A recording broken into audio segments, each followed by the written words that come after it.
La Universidad Andrés Bello de Chile organizó el 24 de octubre de 2023 un diálogo internacional sobre la relación de Estados Unidos, China y América Latina. Hemos presentado anteriormente una primera parte. Esta es la segunda parte de ese encuentro. Yo estoy usando algunos slides especialmente porque quiero mostrar algunos cuadros más adelante. Entonces, yo te puse algunas palabras también en los slides. Entonces, ese es el slide sobre cómo llegamos donde estamos. Especialmente para los académicos, era absolutamente obvio que en algún momento íbamos a llegar a un conflicto entre Estados Unidos y China, como otro ejemplo más de la larga trayectoria de peleas entre países hegemónicos y los que quieren reemplazarlos. En el caso de China, América Latina, se agudizaron en dos etapas, el gobierno de Trump y el gobierno ahora de Biden. Como todos sabemos, Trump impuso múltiples rondas de aranceles a productos chinos, en parte porque entendió mal, porque había un déficit comercial, pero ese es otro tema donde no tenemos tiempo para discutir, además de algunas restricciones de la inversión. China se sintió obligado a defenderse y así empezó la supuesta guerra comercial. Contra las expectativas, incluyendo las expectativas mías, la elección de Biden cambió poco respecto a relaciones con China y tal vez con América Latina también. Su gobierno ha mantenido la mayoría de los aranceles de Trump y ha agregado más barreras, especialmente en el área tecnológico de chips, supuestamente por razones de seguridad. Tal vez han escuchado el dicho, el patio chico con paredes altas. Entonces, esto es como quieren vender, que son pequeñas cosas, pero con estas cosas, paredes muy altas. A la misma vez, el gobierno de Biden no ha prestado mucha atención a América Latina, también en contra de las expectativas. Y las malas relaciones con China han extendido a la región, a pesar de lo que piensa nuestro amigo Evan. Presión para no usar Huawei, presión para no aceptar grandes proyectos chinos, mantener relaciones con Taiwán, muchas presiones de Estados Unidos o abiertas o debajo de la mesa. Bueno, entonces, ¿qué hacer? Nuestro mandato, cómo escapar de estas presiones. Mi argumento es que América Latina debería seguir dos pistas. Uno, tomar más iniciativa con respecto a sus relaciones con China. Y dos, diversificar al máximo posible sus relaciones internacionales. Hay muchas cosas que yo quiero hablar que son una mezcla de ideas que ya hemos escuchado, que creo que eso es bueno, que podemos tener una conversación después. Con respecto a la primera pista, muchas de las relaciones con China, yo diría la mayoría de las relaciones con China y América Latina, han resultado porque actores chinos, gobierno chino, gobiernos provinciales chinos, sector privado, y esa gente quiso hacer algún proyecto en América Latina.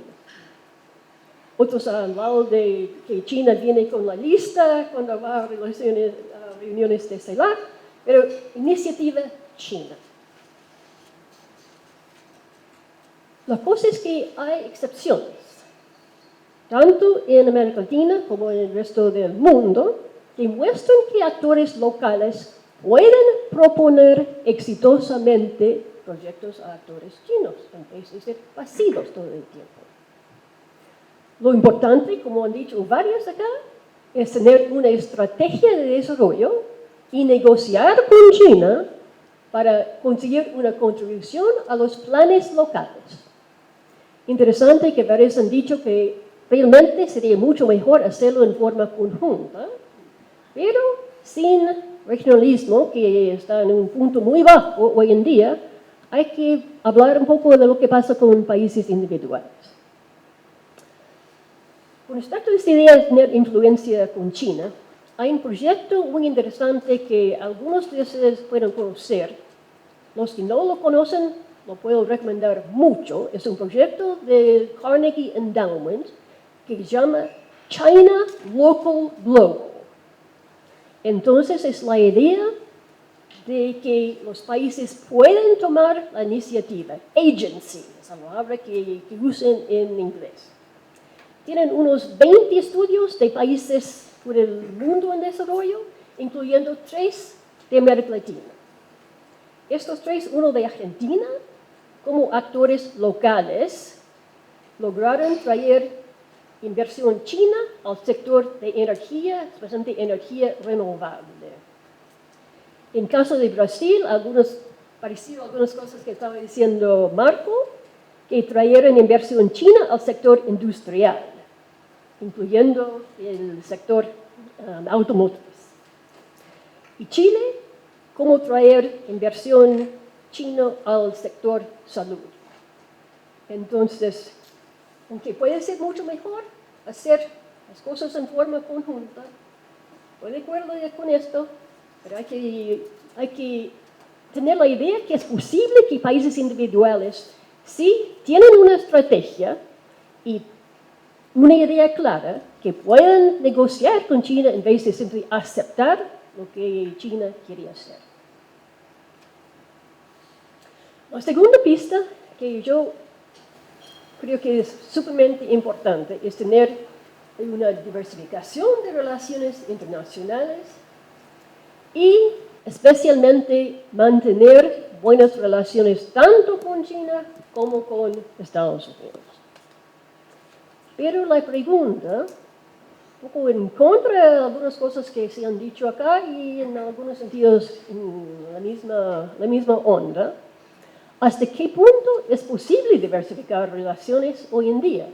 Hay obstáculos al nivel regional y también para países individuales.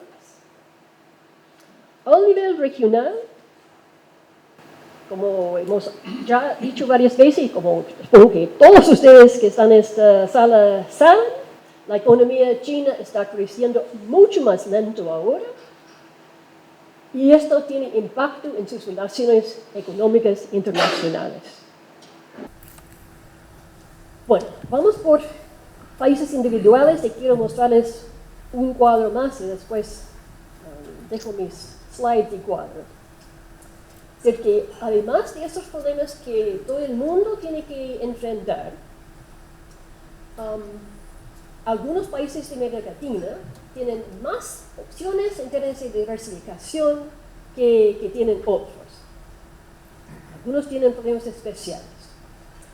En primer lugar, la razón principal es si tienen una dependencia fuerte con un socio que puede poner trabas a sus relaciones con otros. México, por supuesto, es caso extremo. Ninguna sorpresa. Lo que yo quiero poner en la mesa para discusión ahora o tal vez en el almuerzo es que Chile está acercándose a un nivel peligroso de dependencia de China. Como van a ver, ya el porcentaje de sus exportaciones ha llegado a ser muy alto y en algunos sectores de inversión también yo tengo preocupación.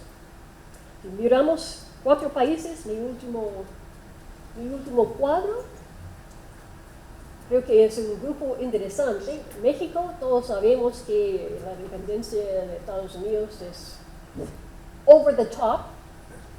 Colombia es muy interesante que relaciones con la región, más importante que con otros países.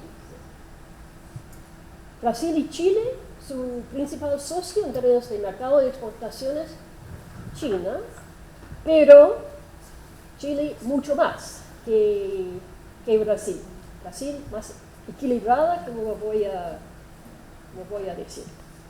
Entonces quiero hacer algunos comentarios de estos 4 países para terminar.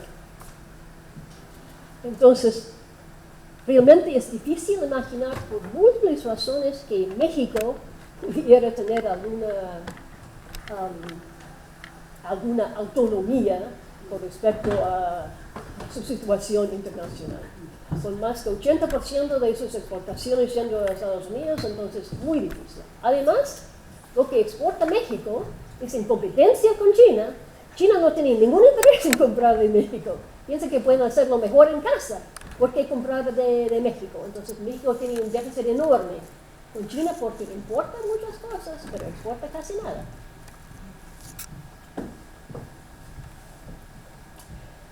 Colombia encuentra un caso interesante.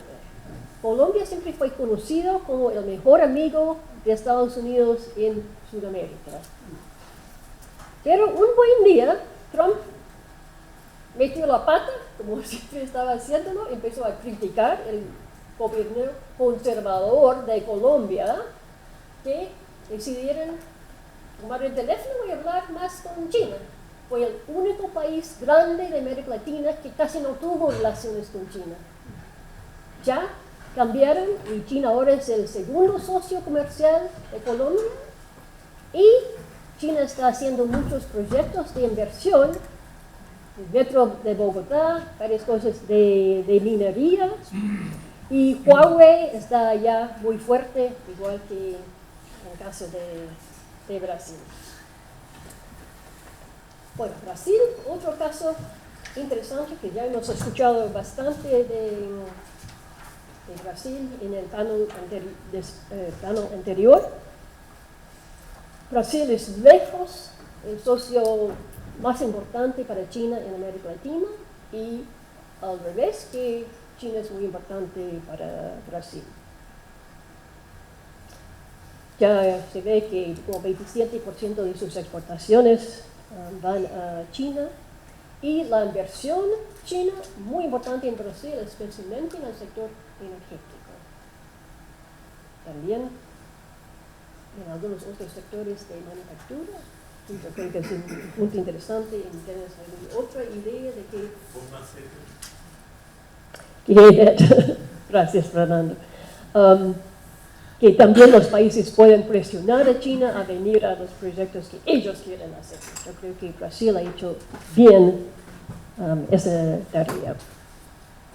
El regreso de Lula a la presidencia en Brasil obviamente ha hecho más estrecho las relaciones con China, pero esto viene de antes también, no solamente una cosa de la nueva llegada de Lula.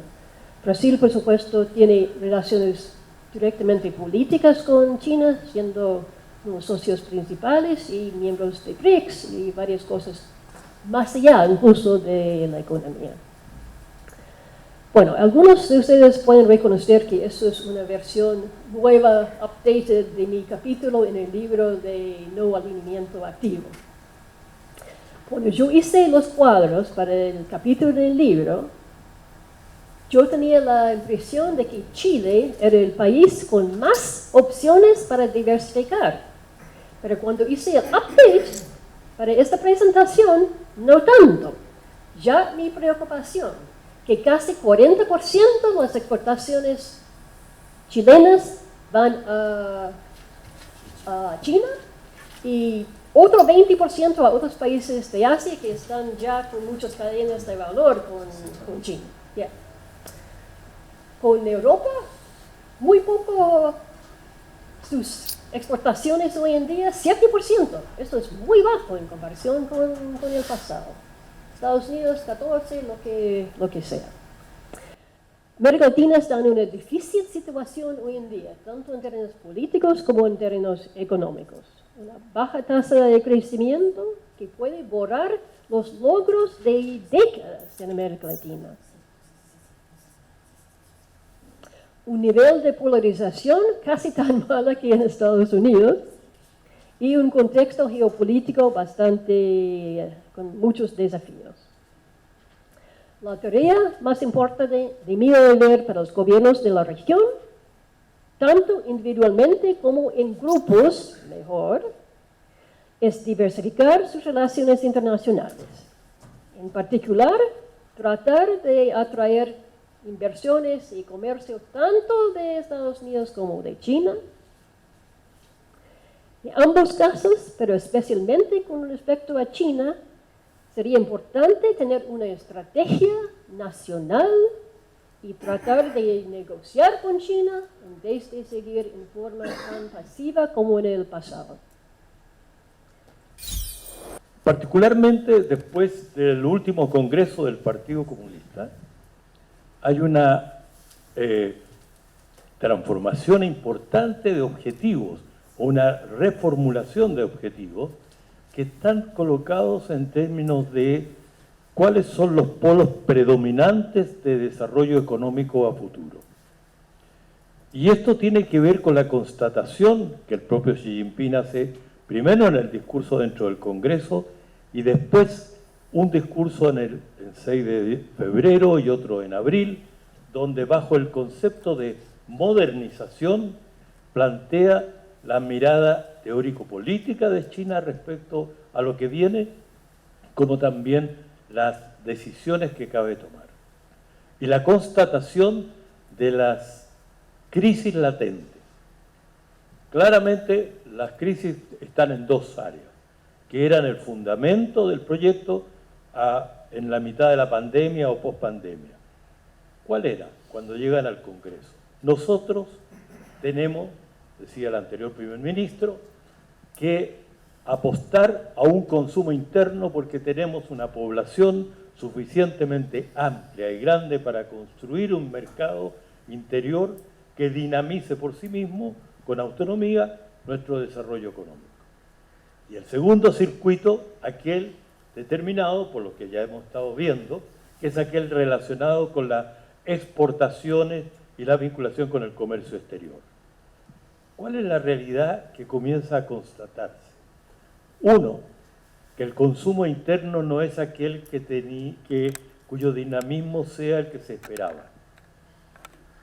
Es fuerte, es dinámico, está, pero en función de que los chinos pasaran a tener una condición de menor ahorro y mayor consumo, esas cifras están en una tendencia menor a las expectativas. Y eso está dicho por el propio Xi Jinping, en fin, aquí tengo texto, pero la clave es esa. En segundo lugar, es que se constata que uno puede ser la planificación de exportaciones que un país puede construir, pero otra es la conducta del mercado global y del mercado exterior. Y allí China constata que los efectos de la pandemia, más los desequilibrios generados también por las condiciones económicas en general, más allá de la pandemia, que ya venían previo a pandemia, ambas condiciones determinan que aquello que era la demanda de productos chinos hacia el exterior no sea aquella que estaba latente. Dicho eso, el proyecto de transformación está colocado en que la modernización hacia que se empuja tiene, en términos de enunciado político, ciertas dimensiones que cabe conceptualizar y que cabe analizar. La más fuerte, a mi juicio, es una frase donde Xi Jinping en un momento dice, el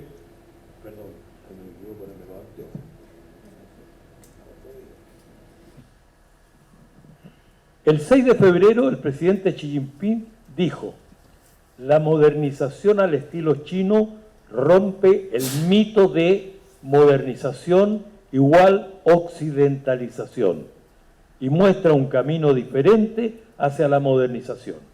Comillas, comillas.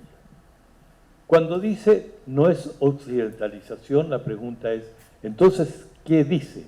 Y allí, hablando con académicos, amigos de años y con otra gente de Tsinghua University y otros, el planteamiento profundo es este: la revolución industrial produjo modernizaciones y transformaciones evidentes y profundas, pero se sustentó en la desigualdad y en la carencia de beneficios sociales importantes que en definitiva no logran eliminar la pobreza y las desigualdades en términos generales, visto, como piensan los chinos, que es el saldo después de 200 años. Nosotros, dice Xi Jinping, tenemos un proyecto en que el desarrollo industrial que vamos a impulsar es aquel que no se mide por el incremento del capital, sino que se tiene que medir por el incremento del beneficio social que produce. Mi percepción de mi reciente estadía es que por una parte constatan que el mundo tiende a avanzar hacia una civilización marcada por la electromovilidad o la transformación de la energía, y en consecuencia allí se genera todo un desarrollo industrial que, cruzado con lo digital, abre una serie de oportunidades en las cuales se harán cosas con algunos países de América Latina cuando coincidan en las áreas de innovación. En el caso de Chile, específicamente la construcción del discurso es: nosotros estamos en la avanzada, alguien lo dijo antes, ¿no es cierto?, en la producción de los vehículos de electromovilidad, y ustedes tienen cobre y litio, y en consecuencia allí hay que ver cuáles son los enunciados del último viaje del presidente de Chile, cuando se plantea no solo la instalación de una planta, sino también la instalación de un instituto de investigación del litio, tiene que ver precisamente con la idea de que aquí hay un socio con el cual debatir qué se va a hacer con esta transformación en profundidad. Eso está por ahora en la línea de los acuerdos y sin duda yo creo que tiene que ver cómo se va a transformar esa vinculación. Pero también está el segundo sector, que es muy fuerte, que tiene que ver con aquel sector de Brasil, que es lo agrícola. O sea, la dimensión que emerge en el discurso de modernización, entre comillas, de China, es que alimentar a la población que viene, la propia, como también en el mundo, reclama una transformación tecnológica profunda de los procesos productivos agrícolas, y que ahí China cree tener la capacidad de incidir o de asociarse con otros para generar dinámicas productivas que ya no tienen que ver con la distancia, porque ese es el tercer elemento que uno constata con diversas conversaciones. La distancia ya no es el tema es las concordancias productivas. Y en ese sentido, el de las concordancias productivas hace que con lo digital se remarquen las posibilidades que existen. En suma, lo que quiero remarcar es que yo tengo la impresión que hay un desafío por tratar de desmontar, de descodificar lo que está planteándose bajo la lógica del concepto modernización, que no es solo una palabra más, sino que tiene un contenido de proyecto político bastante más profundo, y que en consecuencia la lectura que hemos hecho desde el 2000 al 2020 de por dónde va China y las dimensiones que tiene, están yendo a una urgencia de otro carácter, porque también hay desafíos profundos que tiene. 700 millones en clase media traen nuevas demandas, y eso lo sabe el partido. Y cuando tienes 20% de desempleo juvenil entre 18 y 24 años, tienes otro desafío, que es la relación entre cómo se forma a la gente en una generación y la universidad, y qué capacidad de absorberlos en términos de trabajo existen, es otro de los desafíos presentes. O sea, es un país que al mismo tiempo, y esto está en el discurso de Xi Jinping en 2 ocasiones, el Congreso y después en marzo, en que enuncia todo lo que no está haciendo y la incapacidad que el sistema está teniendo para responder a esas nuevas dimensiones. Quiero llamar la atención sobre un hecho.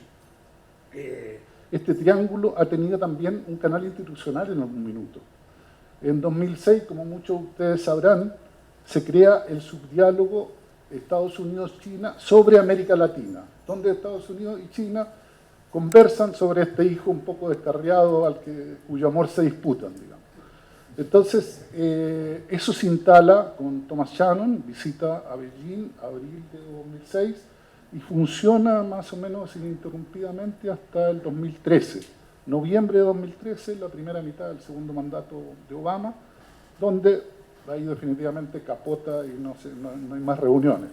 Yo le decía al profesor Ellis que sospecho que Estados Unidos y China siguen conversando sobre América Latina, pero en ámbitos más privados y reservados, digamos, porque evidentemente ellos sabían que ese espacio generaba alguna incomodidad también en América Latina en el sentido de ser el tercero excluido, ¿no? O sea, están hablando de nosotros y no sabemos qué hablan, digamos. El campo de estudio específico es la forma de aproximación de Brasil y Chile al ascenso chino, siendo aún, como sabemos, países muy distintos, de distinto peso en la escala jerárquica internacional, pero que sin embargo a China le han resultado interesantes como lugar de desembarco. Son lugares donde hay una intensa interacción con características distintas. En Chile es más comercio, exportación, importación. En Brasil ha sido más inversión. Después podemos ver por qué en Chile hubo menos inversiones. Hay hechos puntuales y episódicos que marcan eso, digamos. Pero a mí me interesó porque son dos maneras también y dos escuelas diplomáticas distintas. O sea, Brasil desde siempre, desde el Barón de Río Branco y más atrás, yo creo, tiene una tradición autonomista. Ellos no buscan firmar tratados con nadie, de hecho, porque si uno lee la historia sobre la política externa brasileña, se habla de los tratados asimétricos que tuvieron con Gran Bretaña y en los cuales ellos se sintieron a la larga perjudicados. Entonces, en general, la palabra Tratado de Libre Comercio no es que en Itamaraty entusiasme ni provoque oleadas de pasión, digamos. Ellos se sitúan en otro nivel, dicen, nosotros somos un país grande y tenemos que hablar de país grande a país grande. Y tienen para eso la plataforma BRICS, pero no solamente la plataforma BRICS, sino también un diálogo institucional que funciona muy regularmente. Además, cooperación tecnológica, el programa de satélite, que allá ha entregado resultados concretos, digamos. O sea, va más allá del bla, bla, bla de estos acuerdos que se firman y que después nunca se llevan a cabo en la realidad, digamos. Y Chile, como yo digo, como un corredor libre, un free rider, ¿no? Así que va por el mundo sabiendo que su tamaño no es muy grande y con una lógica de lo que yo he denominado el bilateralismo de rasgo fenicio. O sea, business as business. Nosotros lo que nos importa es hacer negocios, no nos fijamos mucho si nos caen bien o nos caen mal, la idea es facturar, digamos. La tesis de Joton es que la bipolaridad es la fuerza hegemónica que ordena el mundo en estos momentos. Obviamente se puede discutir, pero Estados Unidos, dice él, no lo reconocerá porque sería como decir que China está ya a su altura. Y China no lo admitirá porque puede presentarse como más importante que otros países. Otros países potenciales como Europa, Rusia, India, Japón y Brasil hablan de multipolaridad para mejorar su propio estatus y no ser vistos como inferiores a Estados Unidos y China. Y por último, bueno, él también hace otras consideraciones, que no se lucha por el territorio, sino por el ciberespacio, en fin. Hay otras modalidades por las cuales el concepto guerra fría no es aplicable, sino que es un concepto que tiene que estar aún en elaboración. Y la última, para cerrar, es que el principal déficit o desventaja que presenta Estados Unidos en su competencia con China, tanto a nivel de la región como del mundo, es algo que ya ha estado rondando en las presentaciones anteriores: la incapacidad de ofrecer una oferta alternativa. Los temas que han salido de esta mesa son muy significativos. Yo pienso que doctora Bárbara habló de un riesgo llamado una fuerte dependencia, o de colocar todos los huevos en una única canastra. Esto crea una dependencia excesiva, pero también llamó la atención de que las oportunidades que se pueden crear, ¿no? Y que los países deberían mirar las relaciones y mantener, ¿no?, un nivel elevado de relaciones y de respeto entre los dos países. Una cuestión muy importante, ¿no?, que gostaria de remarcar de profesora Bárbara es la cuestión de los proyectos locales, ¿no?, de la articulación local, algo que también fue planteado por doctor Osvaldo Rosales. Pasando a la reflexión del embajador Reyes Mata. Nosotros acá nos quedamos mucho en el comercio de bienes. Entonces, estamos trabajando acá en la cuestión del comercio de bienes. Pero, como remarcó la cuestión de la ruta digital, algo que yo tengo un estudiante de doctorado que trabaja con la cuestión de las ciudades inteligentes. Cómo manejar la mejoría de la calidad del servicio público por medio de la digitalización, ¿no?, de los procesos, de la agua, de la energía, de los sistemas públicos de salud, ¿no? Cómo crear la ciudad inteligente. Y por fin, me gustaría de remarcar la cuestión del diálogo estratégico de alto nivel entre Estados Unidos y la subcomisión de diálogo acerca de Estados Unidos-China acerca de Latinoamérica. Yo estoy estudiando esto desde 2005, ¿no? Entonces, y me recuerdo, por ejemplo, cuando se preguntaba a Thomas Chennault acerca, ¿no?, do que o que los chinos hacen acá, ¿no? Algo como, puede estar errado, pero Thomas Chennault, no, los chinos están cargando las materias primas para hacer los bienes que nosotros importamos baratos, ¿no? Era algo como eso.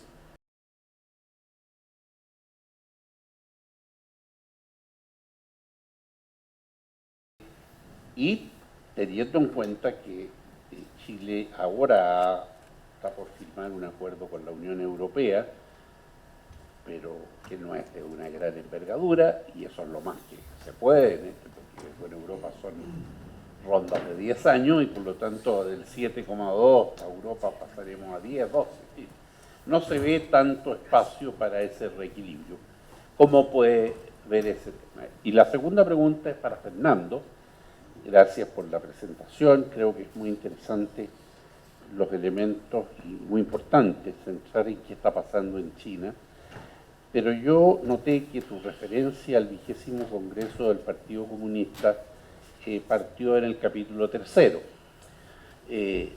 por decir algo. El Congreso del Partido Comunista Chino, y he leído los documentos en forma sucesiva y completa, parte de un principal supuesto que tú no mencionaste, que es el cambio fundamental del paradigma de que esta idea del desarrollo de China pasa a un lugar secundario en relación a la seguridad. Si hay algo que muestra el documento del 20º Congreso, los discursos de Xi Jinping y las reformas institucionales que se hicieron entre el partido y el Estado, el paso del poder al partido más que al Estado, los cambios, es una securitización. Uno, ¿qué significa tener opciones? Usted habla de la cosa de dependencia de Chile y bien muestra los números. Pero, por ejemplo, recordando, por ejemplo, cuando en Ecuador, Rafael Correa ya canceló su deuda con el Fondo Monetario Internacional, en cierta forma cortó las opciones de Ecuador. O sea, mi percepción es que Chile ya vende todos sus productos a China, pero tiene opciones porque ha mantenido una economía del mercado. Entonces, ¿qué significa para usted tener opciones o perder opciones? Y quizás relacionado a esto es ¿qué significa dependencia? O sea, podemos hablar de términos económicos, estructurales. Por ejemplo, podemos decir que México tiene 80% de su intercambio con los Estados Unidos, pero si uno escucha AMLO y Morena, entonces ya, no suena como alguien que es el títere de los gringos. Pero por otro lado, y perdón que mencionó esto, pero había algo de conversación que quizás el presidente Boric en China iba a mencionar algo de derechos humanos y Xinjiang y no ocurrió. Entonces, bueno, y embajador Fernando, quería preguntarle, yo creo que usted menciona algo muy importante y relacionado al punto de mi compañero. Para mí fundamental esta pregunta, ¿qué viene próximo de China? Y usted lo mencionó de términos económicos, de inteligencia artificial, pero sí, como podemos ver, esta securitización, este discurso de Global Security Initiative, Global Civilization Initiative, etcétera, un comportamiento quizás cada vez más agresivo en ciertas cosas militares. Y entonces sí, quizás la pregunta es, si China ya no tiene la habilidad de estimular su mercado interno, si hay ciertas presiones económicamente, podemos esperar un cambio en comportamiento chino que tiene impactos para el mundo. Y mi último, para Carlos, muy interesante este triángulo, yo también he escrito con Enrique Duso de otros sobre el triángulo. Yo tengo la impresión que América Latina no está tan contento con nosotros, los gringos, hablando de triángulos. Es como quién habla de quién, no sé qué.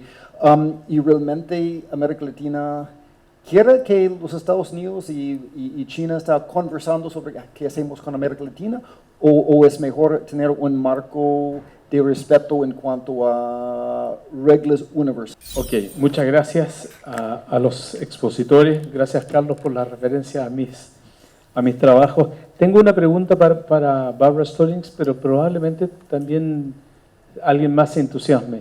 Y respecto a los riesgos, ¿no? Riesgos. El COVID y el confinamiento profundizaron los déficits fiscales en América Latina. Y eso crea una nueva oportunidad para la integración financiera entre China y estos países, ¿no? Sobre todo para aquellos países que ya no tienen espacio para negociar con el fondo, o para aquellos países que prefieren negociar con otro banquero, ¿no? Eso incrementa el riesgo, no lo resuelve. Y a eso quiero agregar un elemento más. Es la nueva, y no tan nueva, agenda de intereses chinos respecto de la Antártica. Lo que puede desplazar hacia el extremo sur de América del Sur un conflicto de orden global en el presente futuro. Evan, una cosa que me han preguntado varias veces, dado mi libro que habla de dependencia de China. ¿Qué es dependencia? Bueno, yo siendo empiricista, por eso que puse mis cuadros en el screen acá, tiene que ver con porcentaje de exportaciones, tiene que ver con tipo de exportaciones, tiene que ver con inversión en sectores claves, que este tipo de factor es básicamente mi definición de dependencia, pero muy importante tu mención de México y AMLO. Yo he estado pensando en esto, ¿cómo es posible con 82% de las exportaciones de México para los Estados Unidos que AMLO puede decir, no. Sí, pero sí, la cosa es que siguen todas las relaciones, si sean entre compañías en las cadenas de producción, o las exportaciones, o la inversión, sigue todo esto. Entonces, tal vez lo de AMLO es más bla, bla, bla que otra cosa. Yo creo que es cierto que en el discurso formal y en las presentaciones del Congreso está fuerte el tema de seguridad con aumento del presupuesto militar, todo eso es real. Pero yo francamente creo que lo más fuerte que alimentó el concepto de seguridad es lo que le pasa a China con el chip. O sea, eso fue un ataque al corazón de las certezas. Y eso determinó que tenemos que reforzar las condiciones de seguridad, no tanto en el gasto de tener un cuarto portaavión, tercero, que lo tendrán, pero se da cuenta que aunque tuviera 10 portaaviones, si en un momento la otra potencia es capaz de apretar para que no te vendan los chips, no importan los portaaviones ni esas cosas. Yo no estoy endulzando nada, perdóname, eso no me lo puedes plantear. Entonces, no, lo que estoy diciendo es que el concepto de seguridad tenemos que leerlo bajo variables distintas.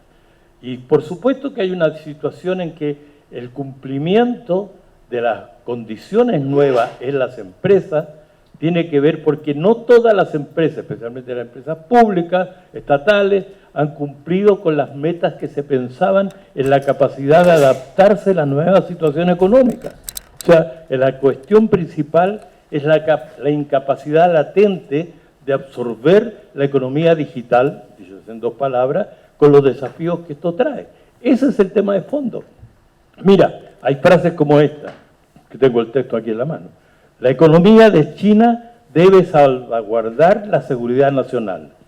O sea, esa es la frase, la economía de China, no es la capacidad acumulada de fuerza militar la que te va a asegurar la seguridad nacional. ¿Por qué está preocupado hoy de la propiedad intelectual? Bueno, porque la inscripción, porque hoy día inscribe más patentes intelectuales.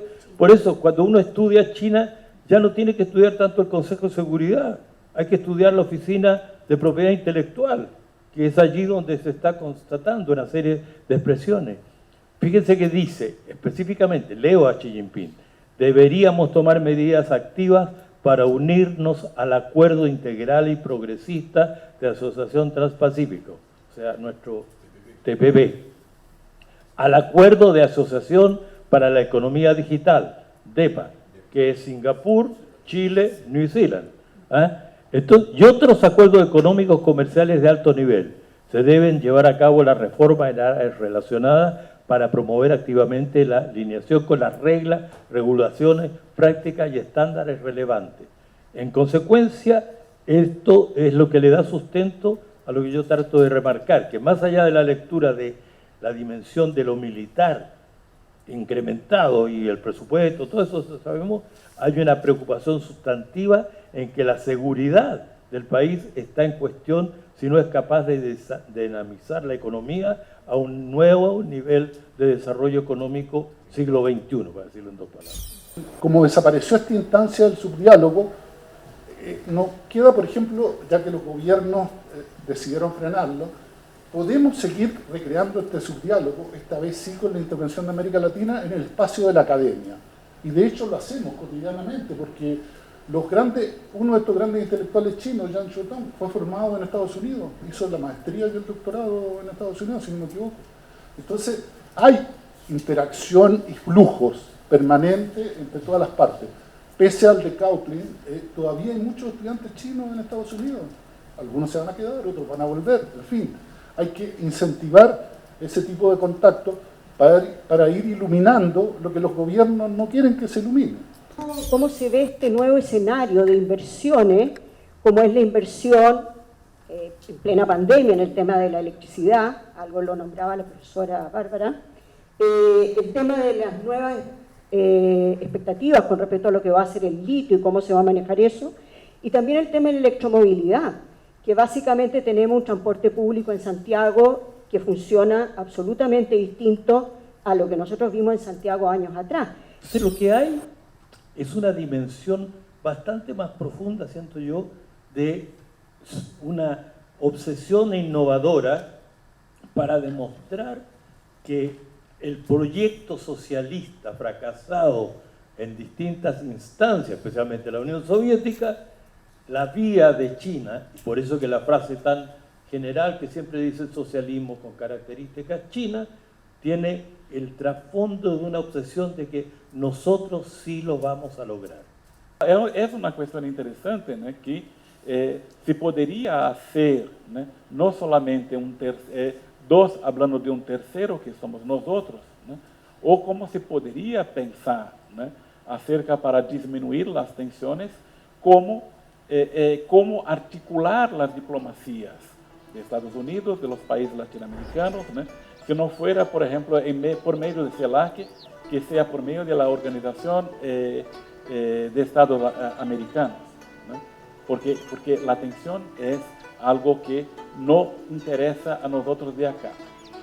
Muchas gracias por haber venido, por haber volado, por haber llegado y todo eso.